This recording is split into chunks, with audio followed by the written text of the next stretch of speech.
Hey everybody, Slugfest Wizard here. Man, I just wanted to get my thoughts for UFC 118, which happened last weekend, out of the way. I know it's been a while, but before I start, I want to say Hurricane Earl swept by us, just missed us barely, but that's nothing compared to the hurricane that was in the form of Frank the Answer Edgar. Man, damn. Who would have thought that BJ Penn would go 0-2, or 0-2 against Frankie Edgar? Man, he went out there and he handled business. He really did his thing. Let's start from the top. All right, Edgar. So yeah, he retained his the guy from New Jersey. Frankie James Edgar retains his UFC lightweight belt after winning another 5-round unanimous decision over BJ Penn in the main event of UFC 118 for the first time in Massachusetts. A lot of other things went down, and I got some of the card right. Some of the picks I'm surprised that, obviously I didn't get the main event one just right, but I said earlier that BJ Penn would lose this fight if he showed up, and if BJ Penn did not show up, and if he just allowed Edgar to show up, and that was kind of the case. Penn did show up to this fight, but he got the takedowns. But I didn't like how BJ Penn waited until the final round before he decided to attempt a takedown, and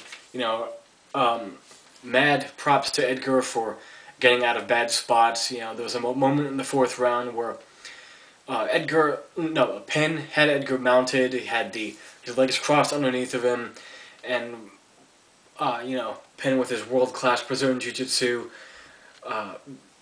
tried to do his thing, tried to work for a submission, but every time Edgar was able to scramble, get back up to his feet, he just has cardio for God knows how long. He never stopped moving. He was picking at BJ Penn, slamming him to the ground a few times. He even, and usually Penn's, it's a difficult situation. I don't know what could be next for him right now. But usually his takedown defense is great. I did not expect for Frank Edgar to get the takedown in like the first 15 seconds against Penn. So, that was really something. What's next for BJ Penn? Again, he tried to beat Edgar. He tried to do what he's normally used to doing, but he didn't look completely like himself. He was slower. He was almost accepting of everything that Edgar threw at him. He was very linear in his approach to the fight, and it's a difficult what to say. Put BJ Penn against another lightweight. I'm not so sure right now. Maybe Evan Dunham, if Dunham gets by Sean Shirk. Or we could have Sean Shirk versus BJ Penn too. That'd be interesting.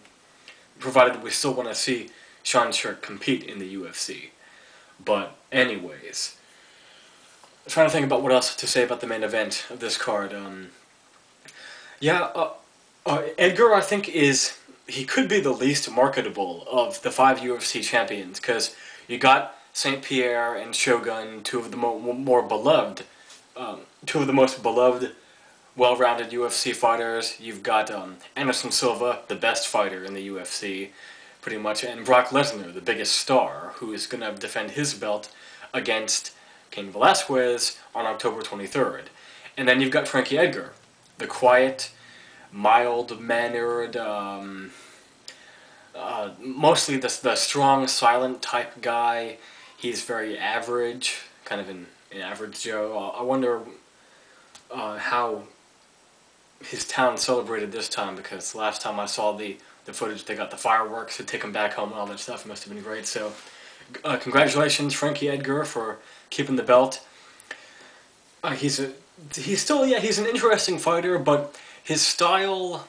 Well, what's next for Frankie Edgar? Obviously, he's going to fight the only man that has a win over him, and that is Gray Maynard, the unbeaten Gray Maynard, who, I'll get to that in a couple seconds. He ran through Kenny Florian that night, too.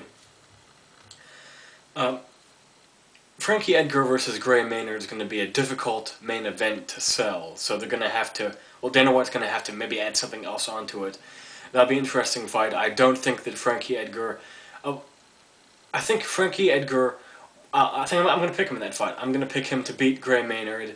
But is he going to finish Gray Maynard? Honestly, I don't think so. Because Edgar's style isn't all about, you know, destroying your opponent and finishing them off. It's about winning rounds, winning points, and outstriking the other guy, moving more, and being more active. So I think I've spent enough with that. And for BJ Penn, maybe go back with Bob Marinovich, train with him, or something, I don't know. So, anyway, next fight, Randy Couture versus James Toney. Yikes. Wow. I had a feeling that Randy Couture was going to win, but I didn't pick him winning that dominantly. Did James Toney even take the fight that seriously? He didn't land any punch on his feet. You know, Randy Couture came out, light on his feet, shot down, grabbed a single low ankle. He got shot down very low and easily took Toney down. Toney had nothing for James Toney. Toney had nothing for Couture on the ground. Randy postured up, throws the strikes, and then transitions to the arm triangle, gets the win. Nice win for Randy. He needed that. Now, what's next for him? Maybe another fight in the light heavyweight division? Because this was in the heavyweight bout. So Randy at 47, he's still got it. Man, that guy just keeps going and going. For James Toney, it's difficult to see Dana White giving him another shot after this, you know. Kimbo Slice didn't look as bad as he did. But I'll talk about that later on, maybe. Next one, Damian Maia versus Mario Miranda. Damian Maia looked good, but I was surprised that, you know, he had so many dominant positions in this fight, in his fight against Mario Miranda. And with his great jiu-jitsu, you know, he tried to submit, but it's just kind of strange that how he wasn't able to quite do it. As for Mario Miranda, he was, you know, there's little he could do in this fight other than to avoid not getting submitted by Damian Maia, but Maia got the another decision victory, unanimous, so he kind of got some revenge on Anderson Silva, since Miranda is a training partner of Anderson Silva. So that foolishness is over with right now. And then we got the Kenny Florian-Gray Maynard fight. There wasn't as much action in this one that I thought there would be, and I think that's why some people don't like Gray Maynard.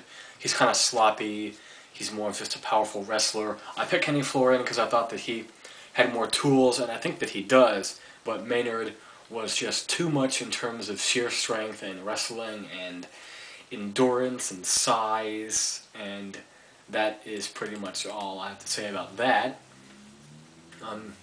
Tough loss for Kenny Florian, because I'd forgotten about his loss to Sean Sherrick, where Sherrick basically controlled and out-wrestled him for 5 rounds. If I'm not mistaken, that's what happened. So Florian needs to train with bigger, stronger wrestlers, maybe get better that way. And what's next for him? Maybe he could fight Gabe Rudiger, if Rudiger came back to the UFC. I don't know.